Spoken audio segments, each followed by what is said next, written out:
लोग समय निकाल कर आए हैं और इतने सारे सवाल आपने सामने रखा। तो पहले हम लोग जो डॉक्टर साहब हैं और एक पीछे भारी क्रांतिकारी साथी हैं, इन लोगों के सवाल से शुरू करते हैं। डॉक्टर साहब ने कहा कि बुद्धिजीवियों को तो कोई पूछ नहीं रहा है, हम लोग का वैल्यू नहीं कर रहा है।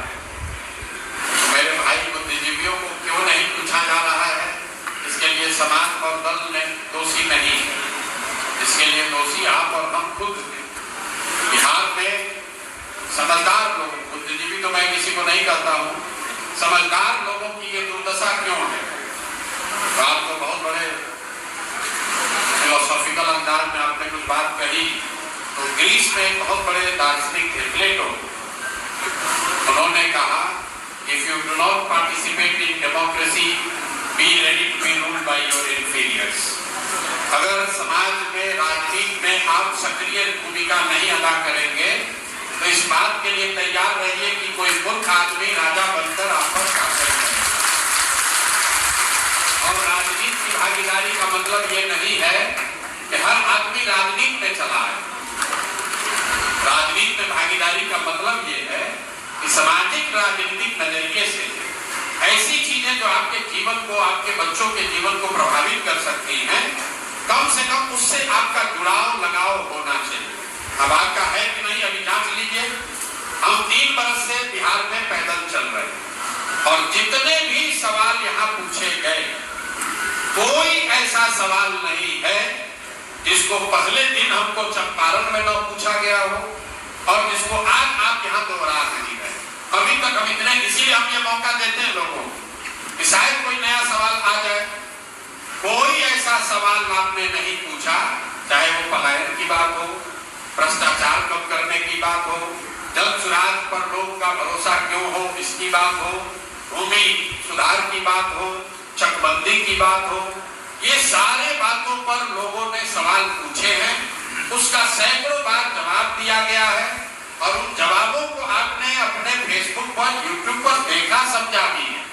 लेकिन राजनीति से आप अपने आप को इतना अलग मानते हैं, वीडियो पर देख लिए, ठीक है, जब होगा तब देखा जाएगा, जब मिलेंगे प्रसाद तब सोचेंगे। हम काहे दिमाग लगाएं?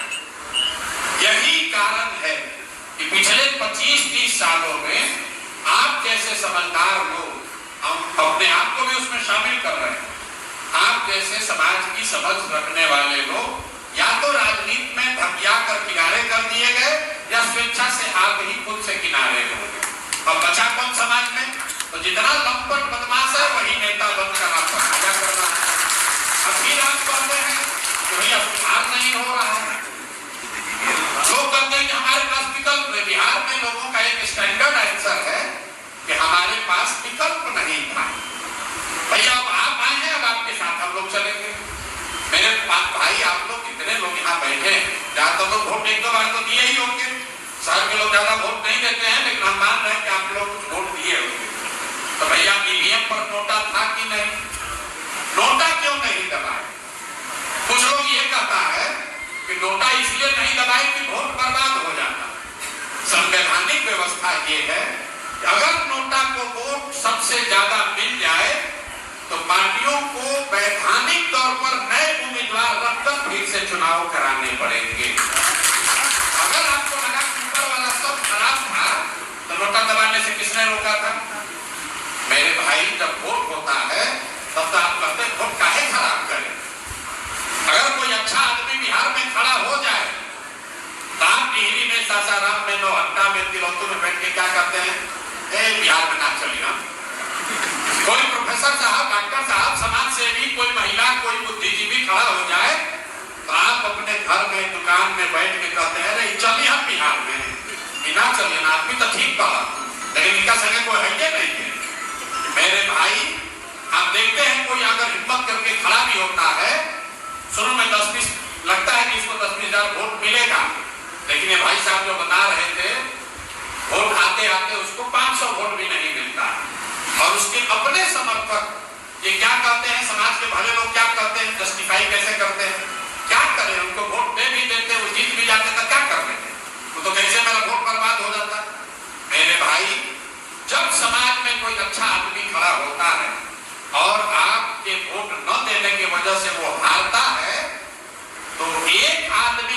करने से 100 अच्छे आदमी का हिम्मत टूटता है कि हमको लोकतंत्र में नहीं आना।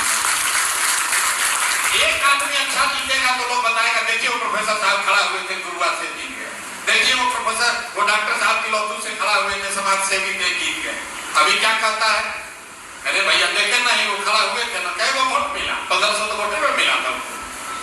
इसलिए मेरे भाई राजनीति तब सुधरेगी जब समाज सुधरेगा। लेकिन ये जो आपने कहा कि जब तक समाज नहीं सुधरेगा, सवाल ये है कि क्या जब तक समाज नहीं सुधरेगा तब तक राजनीति में प्रयास नहीं होना चाहिए?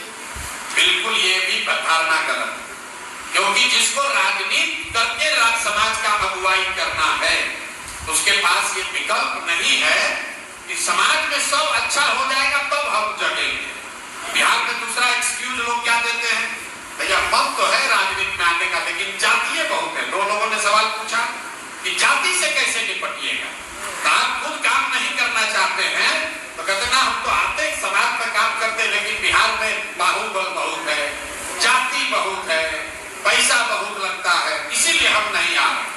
ये तीनों आपका बहुत बड़ा भ्रम है। ये आपका बहुत बड़ा भ्रम है कि बिहार में हर आदमी जाति पर ही वोट देता है। ये आपका बहुत बड़ा भ्रम है कि बिहार में सब गुंडा बदमाशी ही जीत रहा है। ये आपका भ्रम है कि बिना पैसे के चुनाव नहीं लड़ा जा सकता। अब तीनों बात का उत्तर भी आपको देंगे, आपको समझ में भी आएगा। लेकिन शुरू इससे करते हैं कि किसी ने पूछा कि हम लोग कैसे लोगों को समझाएं कि प्रशांत किशोर जो कह रहे हैं, जगसुराज जो कह रहा है उसी से तुम्हारा भला होगा। आप ये कह रहे हैं कि हम उनको जाके आप बताना चाहते हैं कि प्रशांत किशोर बहुत बड़े विद्वान हैं, इन विषयों की उनको समझ है इसलिए उनको वोट देना चाहिए। हम आपको कह रहे हैं भैया ना हम विद्वान हैं ना हमको सभी विषयों की समझ है, ना किसी को हो सकती है। लोगों को आप कैसे समझाइएगा? आपको खुद भी पूछना चाहिए कि आप जगसुराज पर क्यों भरोसा करें। तो भैया हम इसका सीधा जवाब रोज देते हैं कि जगसुराज पर बिल्कुल भरोसा मत कीजिए, बिल्कुल भरोसा मत कीजिए। लोकतंत्र में ये व्यवस्था आपको बनाई गई है, किसी दल किसी नेता पर आपको भरोसा परमानेंट नहीं करना है, उसको 5 वर्ष का अवसर देना है। 5 वर्ष में वो काम करे तो ठीक, न करे तो उसको हटाइए। अब जगसुराज पर भरोसा करें कि न करें उसके लिए एक आपको उदाहरण दे देते हैं। मान लीजिए कि आपको चीनी का रोग है, यहाँ बैठे बहुत लोगों को हो भी सकता है। चीनी का रोग होता है, आप टिहरी में डॉक्टर के पास जाइएगा तो डॉक्टर साहब आपको बताएंगे भैया ये रोग ठीक नहीं होगा, आप दवा खाते रहिए, शुगर लेवल कंट्रोल में रहेगा, थोड़ा संयम रखिए, एक्सरसाइज कीजिए, चीनी उनी ज्यादा मत खाइए। आप घर आइएगा क्या बताइएगा, भैया चीनी का रोग हो गया है, थोड़ा संयम से ही रहना पड़ेगा। कोई जलेबी देगा खाने के लिए आप नहीं खाइएगा, हे भाई समझ के रहो हमको चीनी का रोग है, मना है। फिर किसी ने बताया भैया पटना में एक बहुत बढ़िया डॉक्टर है, आप वहां गए, उससे शायद कुछ कंट्रोल हो जाए, तो शायद आपको दवा बदल देगा, लेकिन वो भी ये कहेगा कि ठीक नहीं होगा भाई, रहना तुमको चीनी के रोग के साथ ही है, तुमको अब 2 बार खाना नहीं, 2 बार दवा नहीं लेनी पड़ेगी, एक नई दवा आई है, खाली सुबह में एक टैबलेट खाइए, इसी से ठीक हो जाएगा। आप मन में सोच के चलिए कुछ तो सुधार हुआ, आ गए। फिर कोई अभी घर पर आपके आया, बोला भैया दिल्ली में एक नया डॉक्टर आया है, उसके पास चीनी का रोग का इलाज है, आप अपना रिजर्वेशन वगैरह कराइएगा, किसी को जानते हैं भैया चलो यार उस डॉक्टर से मिलाते हैं। दिल्ली आप डॉक्टर के पास पहुंचे, डॉक्टर ने आपको बताया हाँ भाई दवाई तो एक नया आया है, दवा नहीं आई है जिससे चीनी का रोग ठीक हो सकता है, लेकिन ठीक होने की संभावना सिर्फ 50% ही है। 50% संभावना है, ठीक हो भी सकता है, ठीक नहीं भी हो सकता है। आप क्या कहिएगा कि सर खाने से कोई नुकसान तो नहीं ना होगा, तो लगा नुकसान नहीं होगा, संभावना ठीक होने का 50% है, तो आप क्या कहिएगा, अरे भाई नुकसान नहीं है तो चलो ट्राई कर लो यार, कम से कम 50% मेरा काम हो जाए। तो भैया जगसुराज वही नई दवा है, जगसुराज वही नया वाला दवा है।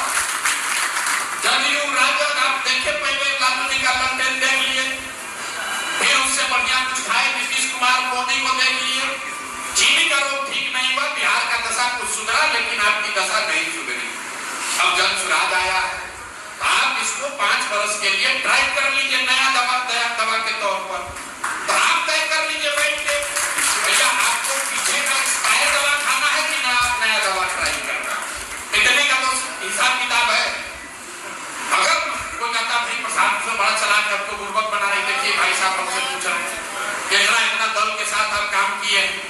कैसे आप पर भरोसा कर ले? हम इतना पूर्वक है कि आपका गला काटना है तो आपको कहेंगे कि काटेंगे? तो सवाल पूछने वाले का भी हमको नहीं समझ में आता है। मान लीजिए कि हमको आपको ठगना है, तो मैं कभी ये कहूंगा कि मैं आपको ठगने वाला हूं? हिंदी का शब्द है विश्वासघात। विश्वास पहले है, घात बाद में। जिस पर विश्वास कीजिएगा वही घात कर सकता है। तो मेरे भाई किसी से ये सवाल मत पूछिए, ये भाई हमको धोखा नहीं ना दोगे? अरे भाई वो तो धोखा कर देता होगा, हमको कहेगा। तो आपके पास लोकतंत्र में एक बहुत अच्छी व्यवस्था है। 5 वर्ष आप जिस पर भी भरोसा करना चाहें उसको 5 वर्ष आप भरोसा कीजिए, उसको वोट दीजिए। लेकिन ये वोट और भरोसा 5 वर्ष के लिए है, जीवन भर की बंधुआ मजदूरी नहीं है। इसका असर क्या होता है? अब आप सब बुद्धिजीवी लोग हैं। इस देश में 1/3 इकोनॉमी 5 ही राज्य में है। 5 को राज्य है जहां 1/3 इकोनॉमी है, अर्थव्यवस्था है। कौन 5 राज्य है?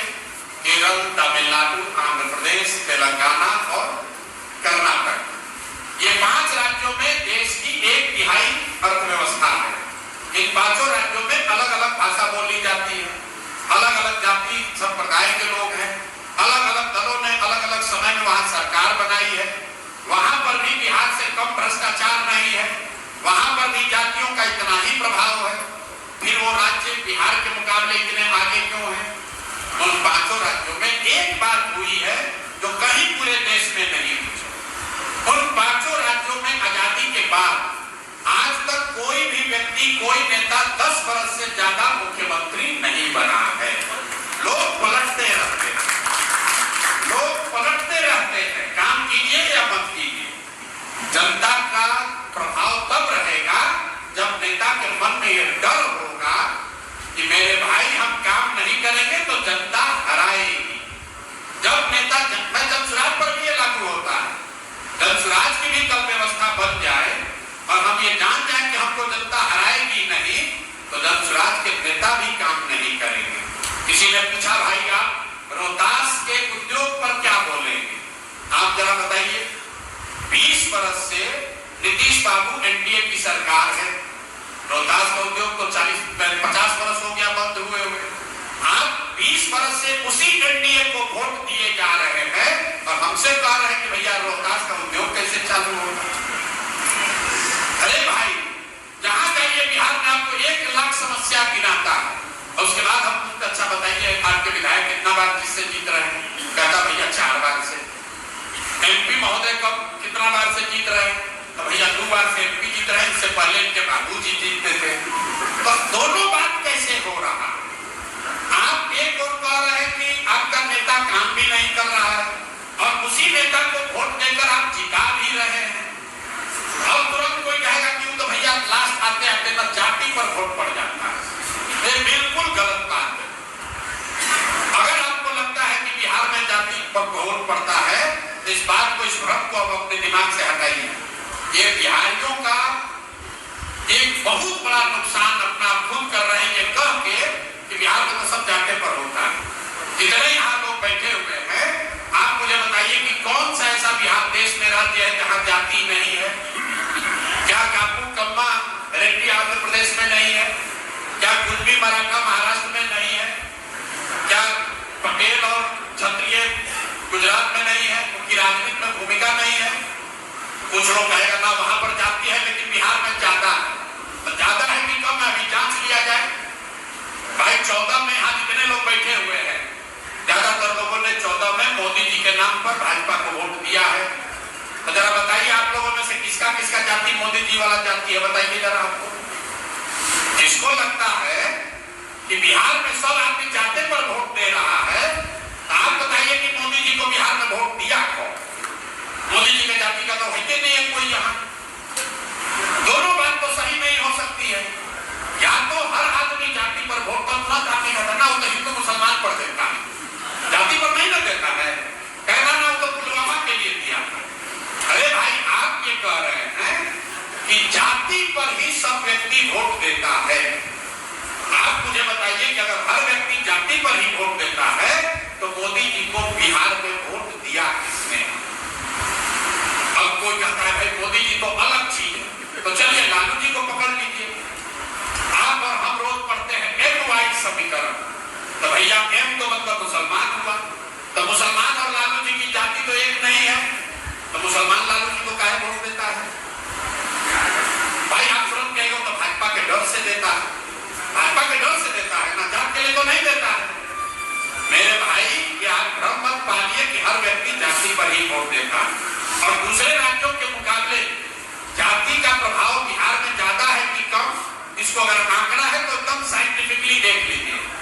14 में इस पूरे देश में इंदिरा जी की लहर में लोगों ने कांग्रेस को वोट दिया, मतलब पूरे देश में जातियों से ऊपर उठकर लोगों ने इंदिरा जी के मौत के नाम पर कांग्रेस को वोट दिया, तो बिहार में भी लोग जाति से ऊपर उठकर कांग्रेस को वोट दिए। 1989 में पूरे हिंदी हार्टलैंड में वीपी सिंह को वोट दिया लोगों ने, तो बिहार में भी लोग जाति से ऊपर उठकर वीपी सिंह को वोट दिए। 2014 में जब मोदी जी को पश्चिमी और उत्तरी भारत में वोट मिला, जब झारखंड में जाति टूटी, गुजरात में जाति टूटी, उत्तर प्रदेश में जाति टूटी, तो बिहार के लोग भी जाति से ऊपर उठकर मोदी के नाम पर वोट दिए। पुलवामा के नाम पर जब पूरे देश में वोट पड़ा, तो बिहार में भी लोग जातियों से ऊपर उठकर पुलवामा के नाम पर वोट किए।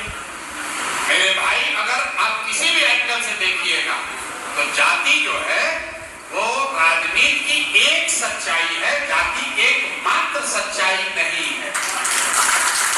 अगर कोई घटना, अगर कोई व्यक्ति, अगर कोई प्रयास, अगर कोई मुद्दा समाज के इमेजिनेशन को कैप्चर कर ले, तो समाज में ये ताकत है, समाज